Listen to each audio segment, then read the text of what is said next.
melkein kääntyy vähän paremmin. No, hyvin Mari.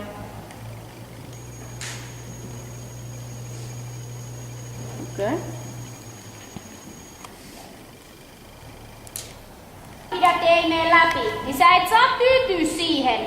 Vaan sit sä teet vaikka siirtymisen. Mä puhun nyt tälle toiselle Marille. Miksei senkin kanssa sama juu. Mut et siis sillain, et ei saa jäädä niinku vetämään. Vaan täytyy, no parempi Mari. Täytyy päästä tekemään. Kielti Mari se sisäkäsi. Ottaa kiinni sieltä, että sä et lähde viemään sitä sinne väärälle puolelle. Ainoa hevonen saa lähteä vähän tireämmin raamiin. Se vähän niinku... No, ja sit se, tää kaara oli nyt aina hassu, kun hevonen lähti painu vasemmalle ja käännetään sen altaan. Sitten käännä. Oikealta kontrollia heiltä. Okei, hyvä. Nyt upea Mari löytyy. Just näin. Taas. Ilman et se rupee juokseen ja kaatuu käsille, vaan sen verran, että siinä samassa rytmissä vaan vähän ponnistaa sinne ylöspäin.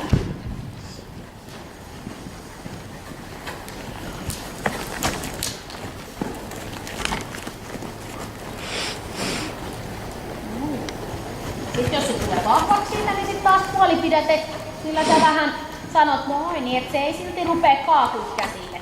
Marilla saisi olla taas vähän pyöreitä se voisi. Nyt vähän asetat aina oikealle. Asetat oikealle. Noin, oikea pohja, oikea ohja. Samalla katot eteenpäin, että se ei tule liian isoksi. Okei, se ei ollut ihan pyöreä.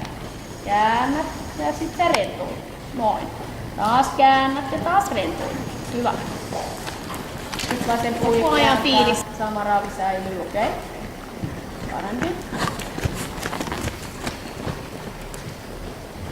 Sitten taas käännät kulman aina. Oikea käsi oikealla. Sitten suoristat vasemmalta. Sitten lähdet kääntää oikea pohja asettaa. Ulko-ohja piirtää sitä ympyrätietä. Vähän pohkeesta pyydät sitä ravaamaan. Katot tänne pisteeseen niin, että sä näet, että sä päädyt samaan kohtaan. Noin, ja sitten pitäisi ottaa taas se kevennys. Muuten se tie oli nyt aika hyvä aina. No, vähän rauhoitat raavia taas. Noin. Vähän rauhoitat, rauhallinen kevennys. Noin, hyvä.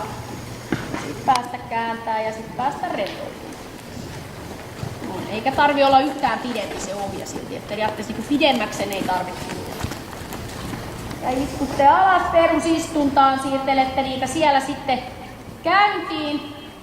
Kontrolloitte sen käynnin ja sitten voitte antaa niille vapaat ohjat.